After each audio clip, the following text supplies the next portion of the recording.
Il y a tout ça à faire ou c'est juste au cas où? Ça, c'est au cas où. Parce que, je vais dire que non, je démarre là parce que... C'est au cas où. Bon, je le rappelle, cette rencontre, donc, elle a lieu dans le cadre du prix littéraire des lycéens et apprentis de la région Sud. Vous avez déjà fait des rencontres en milieu scolaire? Oui, toute la semaine. Tu veux dire cette semaine là? Ouais. On a fait que ça. Ça y est, en On est milieu là depuis carcéral. dimanche, En milieu carcéral aussi? Ouais. Ouais, on est là depuis dimanche soir, on a fait toute la semaine, on en a 3 par jour là. Ouais, sacré rythme. Ouais. On va commencer pied au plancher. D'où est venue l'histoire de Carcajou? L'histoire de Carcajou, en fait, plusieurs choses. Moi, j'habite au Canada depuis maintenant 10 ans. C'est une histoire qui me trottait dans la tête depuis avant mon immigration au Canada, mais c'est un peu lié évidemment à mon goût pour l'Amérique du Nord. En fait, j'avais l'habitude il y a longtemps de faire de traiter plutôt de sujets très urbains et contemporains à travers mes BD. Depuis pas mal d'années, je m'accorde le privilège, le droit, le plaisir de traiter de science-fiction, de post-apo, d'histoires fantastiques avec des ogres, ou western préhistorique. Et en fait, voilà, c'est ça qui est chouette avec la BD, surtout en tant que scénariste, parce que je suis scénariste essentiellement. Et un peu dessinateur. Et un peu dessinateur aussi, ouais. Mais je peux,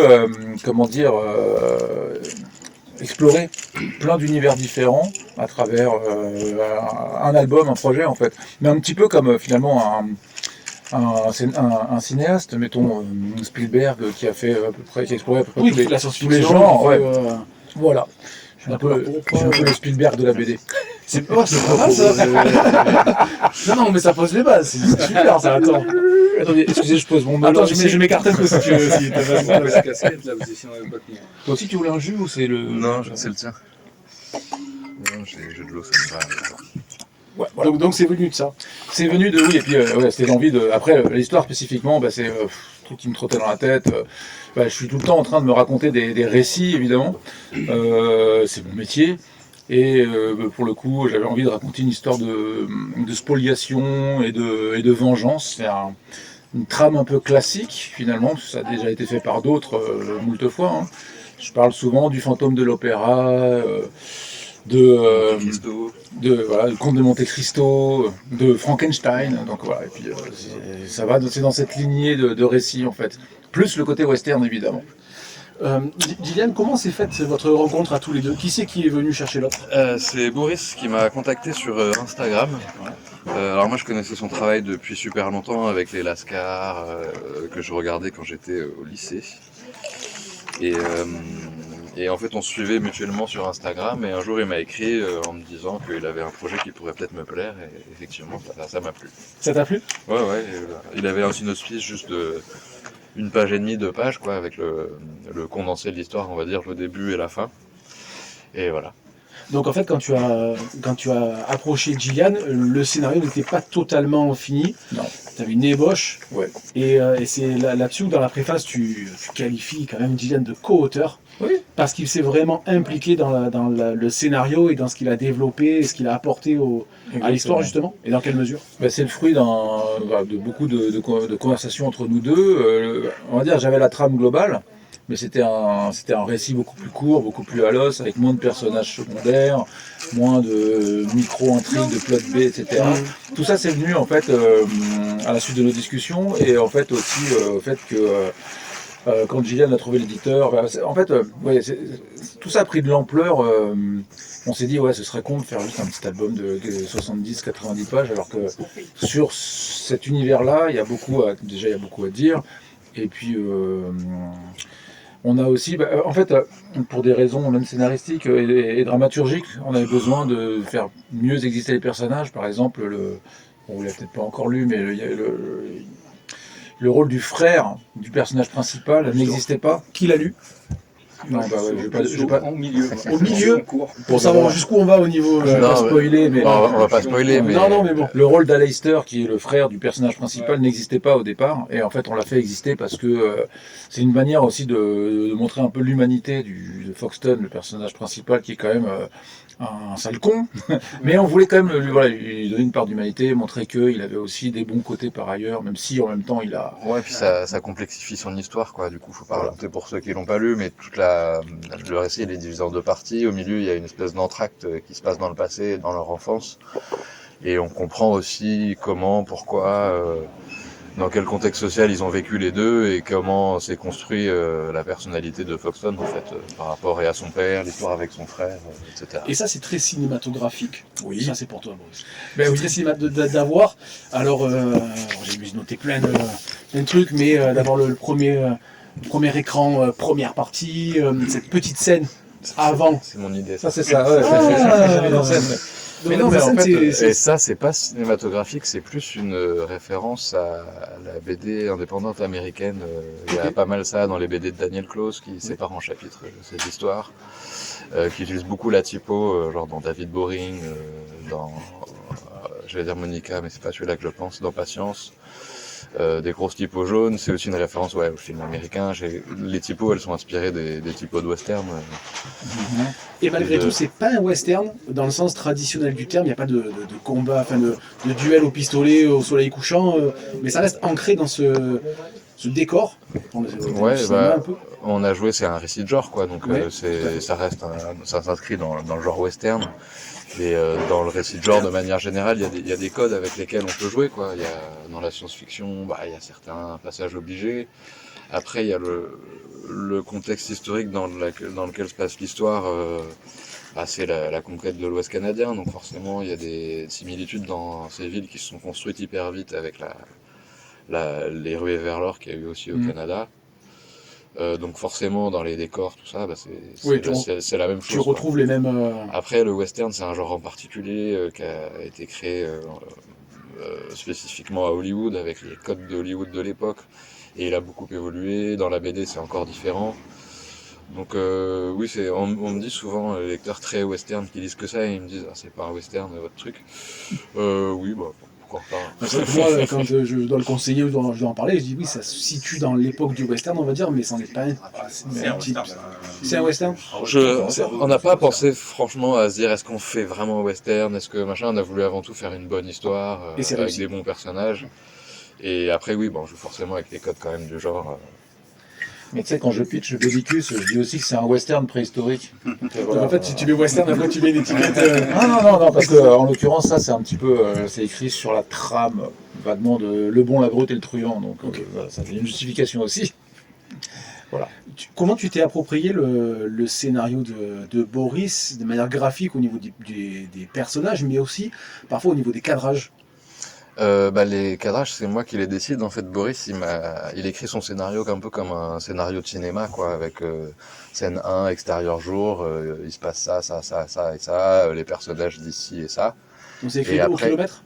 C'est On écrit appelle comme- le- ce qu'on Ouais, appelle c'est le ça, kilomètre, c'est pas écrit en c'est- pagination, pas- c'est pas pas, de- voilà. pas de- Et l'éditeur et Sarbacane, ils sont assez bien pour ça, c'est qu'on n'avait pas de limite, on a signé un contrat pour 120 pages. Qui va tout respecter. Voilà. Et, mais parce qu'il avait, il avait la même ambition que nous, quoi, c'est de faire la meilleure histoire possible. Donc s'il faut prendre 10 pages pour raconter quelque chose, on va mettre 10 pages. Ça dérange personne Et- que je prenne une photo? Et moi, du coup, mon travail, c'était d'adapter ça de manière super libre, en fait. Il y a des scènes que j'ai rajoutées, d'autres que j'ai écourtées. Et ça, du coup, c'est un dialogue que tu as eu avec Boris pour dire tiens, je pense que. Les mecs ont l'habitude. Ouais, Je pense que ça, il faut donner plus d'importance. Ça, au contraire, c'est superflu. Ouais, peut-être un peu. Après, non, il a quand même d'abord. On a beaucoup discuté en amont, comme il a dit. Ensuite, il a écrit son scénario. Et après, c'est au moment d'adapter le scénario en images que là, il y a d'autres questions qui se posent. Par exemple, moi j'ai mis les scènes entre les deux parties. L'intro de la première partie, c'est le passage de l'hiver au printemps. La migration des oies sauvages, c'est un truc qui n'était pas écrit, quoi. C'est que j'ai rajouté. En fait, moi j'ai lu le récit et je me suis dit comment le raconter le mieux possible, comme un réalisateur, quoi. Pareil, dans un scénario, il n'y a pas tous les plans qui sont écrits à l'avance. Toi, des choses à dédicacer, toi. Et, Prends les Saint-Pierre Ferry, je te les fais maintenant pendant qu'on discute. Et du coup, oui, mon boulot, moi, c'était vraiment le découpage, la mise en scène, au-delà des dessins, quoi. C'est vraiment le rythme que va prendre le récit. D'accord. Et du coup, toi, Boris, tu étais flexible aux remarques à la fois de Gillian, mais aussi de l'éditeur. Alors de l'éditeur, c'était un peu plus compliqué parce que mais c'est parce que c'est une histoire de, on n'avait pas tout à fait la même vision sur l'écriture des dialogués. Moi, je voulais quelque chose de très vivant et de très Ouais, quitte à être un peu anachronique sur les expressions, etc. Alors que lui souhaitait qu'on reste un petit peu dans l'historique. Voilà, donc on a fini par trouver un compromis, mais on a un petit peu bataillé au départ là-dessus. Et après, Gillian, oui, non, on était à peu près d'accord sur tout, mais en plus, moi j'avais vraiment l'idée d'étoffer ce récit au départ. Donc comme très rapidement, il m'a proposé des trucs et on est rentré dans une conversation par rapport à ce récit, j'avais pas de raison de m'y opposer, au contraire même. Et puis après, de toute façon, quand j'ai fait parce que j'ai d'abord fait tout le storyboard de l'histoire, qu'on a tous relu avec l'éditeur, le scénariste, même des copains qui ont lu. Un ex-libris. Moi, je lui ai envoyé ce que je faisais au fur et à mesure. Là, s'il me disait, parce que je tentais des trucs, je pouvais pas l'appeler, parce que Boris, il a écrit son scénario en 4-5 mois, et moi, après, j'avais 3 ans de dessin derrière, donc, 3 ans. ouais, en tout, ça a pris 3 ans et demi de boulot. Et du coup, j'allais pas lui envoyer page par page mes idées, je les faisais, et puis je lui ai montré, et puis bon, je sais pas, je pense qu'il n'y a pas eu de fois où tu m'as dit, ah non, ça me va pas, ou je sais Non. pas. A priori. Alors, justement, si ça a pris 3 mois, est-ce que la question au niveau de la technique, est-ce que tu bosses en traditionnel, est-ce que tu bosses en J'aurais bien aimé que ça digital? prenne 3 mois, mais c'était 3 ans. 3 ans. J'ai dit 3 mois? Ouais, c'est parce que je vois que tu vas vite. J'aurais adoré. Du coup, c'est alors quoi? Traditionnel, digital et question subsidiaire, est-ce que tu peux me donner la planche 16? Je tente. 16 de la pagination du bouquin ou Non, la planche 16.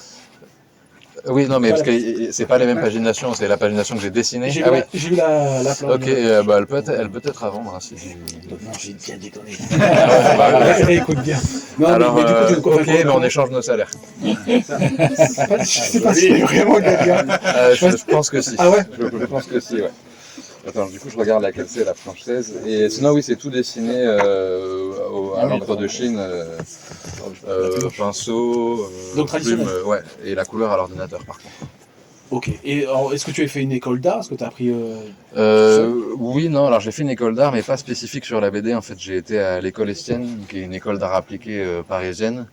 En gros, il y a 4 écoles d'art appliqué à Paris, Olivier de Serres, Boulle, Duperré et Estienne. Elles ont chacune une spécificité. Il y en a une, c'est plus le stylisme, l'autre le design, etc. Estienne, c'est vraiment l'école du livre. Et dedans, il y a une formation d'illustration, une formation de relure, de gravure. Bon, après, il y a aussi des diplômes de com, d'animation, etc. Et moi, j'ai fait une formation de graveur à la base. Donc, j'ai eu des cours de dessin, de nu, de dessin d'observation, des choses comme ça, mais pas spécifiques à la BD. Alors après, il se trouve que beaucoup de gens qui ont fait la formation de graveur à Estienne et d'autres un peu techniques comme ça ont fait de l'illustration par la suite. C'est mon cas, quoi. C'est un peu pas le passage obligé, mais là, c'est la suite qui fait que on. Non, pas trop. Après, j'ai travaillé quand même à la fin de mon diplôme, j'ai bossé dans des ateliers de gravure en tant qu'imprimeur. Après, j'ai monté mon atelier avec d'autres copains qui font de la sérigraphie, de la litho, un gros atelier à Paris. Et en fait, tout ça me plaisait pas mal, mais en fait, je passais pas tant de temps que ça à dessiner parce que c'était un gros endroit où il y avait une vingtaine de personnes qui travaillaient. On venait juste d'ouvrir, donc ça reste quand même compliqué de trouver des boulots de commande d'impression, tout en... Au début, j'avais plus des velléités d'artistes contemporains, quoi, de création d'images pures. Mais en fait, au bout d'un moment, je me suis rendu compte, je pense vers 25 ans, que ce que j'avais toujours voulu faire depuis tout petit, c'était de la BD, et que j'avais envie de revenir à ça, en fait, et que ce que je préférais, c'était quand même dessiner chez moi tranquille. Ok. Vas-y. Oui, non, mais voilà, ça. Mais du coup, les outils informatiques, je les ai découverts en faisant, quoi. Mes premiers livres, par exemple, j'avais pas trop de matos. Mes 2 premiers bouquins des livres jeunesse, j'ai fait la couleur à la souris. Ah oui, sur Paint. Non, sur Photoshop quand même, mais à la souris. Puis j'ai découvert comment ça marchait comme ça, en discutant avec des copains qui m'ont montré des choses. Oui, j'ai vu que tu as fait un livre sur l'Égypte. Ouais, c'est le premier, celui-là. Et un sur Shackleton, je crois. Oui, alors celui-là, je l'ai fait pendant Carcajou, pour avoir des sous en plus. Et au niveau du dessin, il y a 2 questions que j'aime bien poser aux dessinateurs, surtout, mais c'est valable aussi pour les scénaristes. Qu'est-ce que tu as appris dans ta formation, dans ton parcours? Une chose à laquelle tu prêtes encore une attention, ça peut être une technique, ça peut être un moment de travail. Qu'est-ce que tu respectes par-dessus tout dans ton travail? Plein de choses. Le truc qui me reste le plus, mais ça date pas de ma formation, c'est quand j'étais petit, je faisais des cours de dessin et de peinture en loisir, quoi. Et le prof, il avait un truc, il disait, faut jamais tracer des trucs à la règle. Bon, alors c'est con, hein, parce que plein d'auteurs de BD font ça, mais j'ai gardé ça et ça participer peut-être à la construction de mon style qui est un peu tordu quand même, qui est pas très réaliste. Et du coup, j'ai gardé ça, puis c'est des choses que je trouve chez plein de dessinateurs que j'aime, que ce soit Blin, Blutch, un peu toute cette équipe-là, Sfar et tout ça, qui... Alors eux, enfin Sfar en l'occurrence, il trace vraiment ses cases comme ça, quoi. Ouais. Un Moi, peu l'école main levée, quoi. Ouais, voilà, mais au crayon, en fait, je les casse, je les trace quand même au crayon et à la règle, pareil pour les traits, pour les dialogues, mais quand je passe à l'ancrage, là, j'utilise que la main, quoi. Et si je fais mal mon trait ou mal mon cercle, bah, tant pis, quoi, D'accord. ça Ça fait fait un la peu le job, sel du comme on dit dessin. au Québec. Bon, si je le fais mal, en vrai, je mets du blanco et je recommence, Ouais. mais je le fais à main levée. Et du coup, est-ce que tu as un mauvais tic dans ton travail? Un mauvais tic. Un truc, des fois, t'as des dessinateurs, ils disent, bah, je reprends constamment, je sais pas, les visages, ou est-ce qu'il y a un truc où Ouais, bah je reprends plein de choses tout le temps. Je sais pas, je suis insatisfait, mais comme beaucoup. Du coup, je suis très laborieux, quoi. Je suis pas, je me trouve pas très efficace au travail. est-ce que Mais tu prévois des plages horaires de travail, ou au contraire, tu bosses un peu, bah ça a un peu changé récemment. Sur Carcajou, je me levais tard et je me couchais tard. Et en gros, je travaillais avec des pauses pour manger, mais jusqu'à ce que je sois fatigué, quoi. Donc en général, je finissais vers 4-5 heures. Je me relevais vers 11 heures midi, je déjeunais, puis je me remettais au travail. J'avais pas trop d'impératifs une vie particuliers. d'étudiant, quoi. Pas trop d'étudiants, non. Mais Le week-end. ouais, je bougeais pas trop de chez moi, mais bah non, c'est quand je travaillais moins en faisant mes études. Mais pourtant, comme on en discute beaucoup avec mes collègues, quand on faisait nos études, on trouvait la quantité de travail qu'on nous demandait insurmontable. Bah en fait, c'est plus après. Et non, j'ai beaucoup travaillé, hein. Je faisais des journées, surtout sur la dernière année, entre 8 et 10 heures par jour. Donc pas trop tranquille d'étudiant. Je sortais pour aller jeter le pain, Ouais, faire tu les rentrais, courses, quoi. et je rentrais travailler. Maintenant j'ai un bébé, donc c'est un peu différent. Mes horaires, c'est la crèche qui décide, quoi. C'est lui qui Voilà. décide des fois des horaires. Bah juste qu'à 9h30 ça démarre, à 5h30 il faut aller le chercher, donc Merde. voilà quoi. Et après je m'y remets un peu le soir, Finalement, ça dépend, mais ça donne un cadre. ouais, mais c'est moins bien parce que j'ai beaucoup moins de temps en fait. Mm. Et ça fait un peu patachon de dire que je travaille la nuit, mais en fait c'est beaucoup plus efficace. Parce que la nuit, bah, on a déjà mangé, il n'y a pas les courses à faire, il n'y a pas la vaisselle à faire, personne ne nous appelle, on n'attend pas qu'on réponde à des mails. Et du coup, j'ai que ça à faire, quoi. Ouais, Je donc t'es plus dînais, concentré sur. bah, je dînais, puis après j'avais une plage de 6 heures de travail avec Ouais. rien qui venait me déconcentrer. Donc, Au niveau des recherches, que ce soit graphique aussi, au niveau des personnages, justement, quelle recherche vous avez dû faire? Alors toi, Boris, tu disais que peut t'importer d'être vraiment dans les clous au niveau historique, mais est-ce que l'un l'autre, vous avez dû faire des recherches quand même ouais, bah, de vêtements, plutôt. d'accessoires Gillian fait beaucoup de Ouais. recherches effectivement pour coller à la réalité historique, que ce soit architecturale ou vestimentaire. Après la recherche sur les personnages en eux-mêmes, on a fait évidemment des recherches surtout sur leur caractère. Mhm. Donc il faut savoir que dans Carcajou, en fait, tous les personnages ont un nom qui ramène à un animal. Foxton, renard, Kodiak, ours, etc. Weasel. Excuse-moi. Weasel. Weasel, blaireau. C'est blaireau, Weasel. Non, pardon, pas c'est Belette. Belette, oui. Et Carcajou, C'est moi qui ai évidemment, le fameux Wolverine. Et concernant les recherches graphiques sur ces personnages-là, en fait, on avait besoin qui représentent un maximum le caractère de l'animal qu'ils incarnaient d'une certaine manière. Et puis aussi la volonté de Gillian notamment, que chaque personnage soit directement identifiable. Et pas comme dans certaines BD où tu mets du temps à savoir qui est qui, merde, attends, lui, c'est qui, il est pas mort celui-là, non. Là, tout de suite, tu sais, tu reconnais les Il fallait les personnages. différencier vraiment de manière très Ouais, nette. mais ça c'est un truc que j'aime bien dans la BD. C'est vrai que dans des BD qui sont parfois dessinés un peu plus de manière réaliste, et du coup c'est parfois maladroit. Il y a des où les nanas elles ont toutes la même tête, les mecs aussi sont un peu sur le même archétype avec des coupes de cheveux différentes. Je confirme. Oui, et ben ça, ça me plaît moins quoi. Du coup, moi j'avais envie d'avoir un truc très un peu cartoon quoi, reconnaissable. J'ai beaucoup lu Tintin aussi. Je me suis par exemple le personnage de Foxton et je suis parti de comment il s'appelle Alan. le capitaine Alan. Ah, d'accord. Finalement il a gardé que le nez, mais je suis parti de ça quoi en Le recherchant. menton en galoche un peu. Le aussi. menton. Ouais. Il a le petit menton rond, mais lui il a le cou comme ça quoi. Il est pas aussi prononcé en avant. Mais parce que j'étais parti dans d'autres directions au début, puis j'arrivais pas à le trouver, donc j'ai regardé un peu ce qui me plaisait.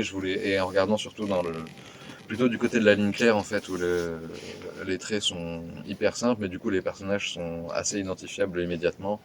Tintin, il a sa houppette par exemple tout de suite. Voilà, c'est des choses comme ça qui m'ont Oui, plutôt guidé quoi. ouais. Après, bon, graphiquement, je sais pas si ça se sent beaucoup. Je me rends pas trop compte, mais c'est en tout cas des guides dans le caractère design, comme on dit, qui m'ont guidé, quoi. Et quelles influences à tous les niveaux, que ce soit de l'art, que ce soit personnel des fois, qu'est-ce que vous avez distillé dans Carcajou que nous, si on ne vous connaît pas, on passe à travers? Alors déjà les influences western forcément. Lesquelles? Spécifiquement, Ouais. alors spécifiquement, moi j'aime le genre western, mais il y a un genre que je préfère, c'est vraiment le western. Je crois qu'on va appeler ça le western conscient. Little Big Man est un bon exemple. Après des références même au niveau narratif et au niveau de l'ambiance, on est tous les deux très fans du cinéma des frères Cohen. Donc qui est aussi une grosse influence, alors on parle beaucoup de ciné, désolé, hein, mais qui est aussi une grosse influence, notamment un peu l'ambiance que tu peux trouver dans Fargo. No Country for Old Men. Aussi, oui, enfin, en fait, tout ce que font les frères Cohen me passionne, moi. Puis ils ont fait des très bons westerns, enfin ils en ont fait un en l'occurrence aussi, True Grit, qui est vachement bien. Après, au niveau bande dessinée, moi j'en ai lu tellement des BD que... Et c'est inconscient en fait. Oui, c'est très inconscient. Ouais, en fait, l'inspiration, on est quand même tous les deux des gros consommateurs de BD, de romans, de films, donc c'est tout ça en fait c'est pareil pour pour tous les auteurs, je pense en fait ça infuse parfois inconsciemment, parfois il y a moi j'ai des citations spécifiques dedans. Alors j'ai vu pas mal de western aussi. Alors après le western c'est un genre particulier où pardon. Quand l'univers est très fort comme ça, c'est la même chose avec Star Wars. J'oublie l'histoire très rapidement de ce qui s'est passé dedans parce je sais pas, je suis pris dans l'ambiance du western et du coup je me souviens pas de ceux que j'ai vus ni des histoires, les titres. Je sais que j'en ai vu beaucoup, mais il y a des citations spécifiques, notamment un plan de la prisonnière du désert où il y a John Wayne qui se tient devant l'entrée d'une porte à contre-jour. C'est le moment où, pour ceux qui l'ont lu, Foxton sort de chez lui pour la bataille finale avec son armure. Voilà, ça c'est une citation. Après, pour rebondir sur le ton et plus sur les influences BD, moi j'adore aussi Lewis Trondheim. Et il y a un truc sur lequel on était assez d'accord sur le ton général, ce qu'on retrouve un peu dans les frères Cohen, c'est qu'il y a de l'humour, il y a un côté parfois un peu gaguesque, les personnages sont ridicules et en même temps ils vivent des choses atroces, quoi, c'est des drames. Et chez Louis Trondheim, il y a un peu ça aussi, il a ces petits personnages lapins, canards, dessinés, si on connaît pas on se dit c'est un bouquin pour enfants. Et en fait souvent il leur arrive des choses très graves aussi à ces personnages-là et c'est quelque chose qui me plaît bien. Oui, il y a la tête de Boris aussi dedans. Ah, d'accord, donc tu t'es glissé là. Alors, ça vient de qui ça du coup? C'est une vengeance? Un peu un non, parce qu'il est raté, c'est ça? Il est raté Pas du tout. Non, pas du tout. Non, c'était un petit clin d'œil comme ça. Je suis très content d'apparaître. Quand je cherche un personnage secondaire, parfois je dessine un pote à moi ou un truc, voilà, personne ne le sait, mais. Voilà, et sinon, après, en référence cinématographique aussi, il y a. J'imagine que vous avez peut-être vu Old Boy, j'ai oublié le nom du réalisateur, c'est un film coréen. Shorin Park. Comment? Shorin Park. Ouais, c'est ça. Oui, c'est parcs. Ouais, ils ont beaucoup de parcs mais je crois que c'est celui-là. Et en fait, il y a une bagarre qui est très connue chez surtout tous les gens qui font de la fiction. C'est la bagarre du couloir où il est tout seul et il se bat contre 50 mecs alignés. Et il y a un peu de ça dans la bataille de Carcajou contre une partie du village qui est montée pour se venger. Et il y a un moment spécifique où il tombe dans le boy, il ramasse le pied d'un gars, il les pousse tous comme ça. Ça, c'est une citation que personne ne peut voir. Mais moi, je le sais, j'ai regardé, et j'ai fait un peu le même découpage où il tombe par terre, il se relève en prenant le pied d'un gars, il repousse tout le monde avec. Voilà, il y a des petites choses comme ça. Ah, mais ça permet aux auteurs, dessinateurs ou scénaristes, de s'approprier un petit peu plus la BD et de se faire plaisir aussi à certains moments de Ouais, caler des choses. Il y a plein de choses cachées, il y a des choses perso aussi. que personne verra. On termine là-dessus parce que sinon on va parler 3 heures. Moi ça me plairait, mais sur quoi vous bossez? Parce que toi du coup, Gillian, tu as passé 3 ans là-dessus, et pas 3 mois. Ouais. Du coup, est-ce que l'un l'autre, toi Boris, tu dois travailler aussi sur autre chose? Si vous avez des projets à annoncer, c'est le moment, des sorties. Tu commences? Oui, si tu veux, bon, je serai dans un numéro de Métal Hurlant là bientôt. Je suis en train de faire l'histoire. Après, je me suis lancé là il y a déjà 1 an et demi sur une série de BD de fantasy, mais ça va pas du tout sortir tout de suite. Comme c'est une série, le premier tome sortira une fois que le tome 2 sera bien engagé.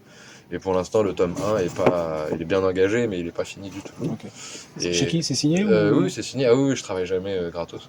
Non, mais déjà qu'on est mal payé, si en plus on le fait gratuitement. Ah non, mais c'est sûr. Il faut savoir que les auteurs, on est rattaché au régime général, mais on n'a aucun filet de secours, quoi. On cotise au chômage, mais on n'y a pas le droit.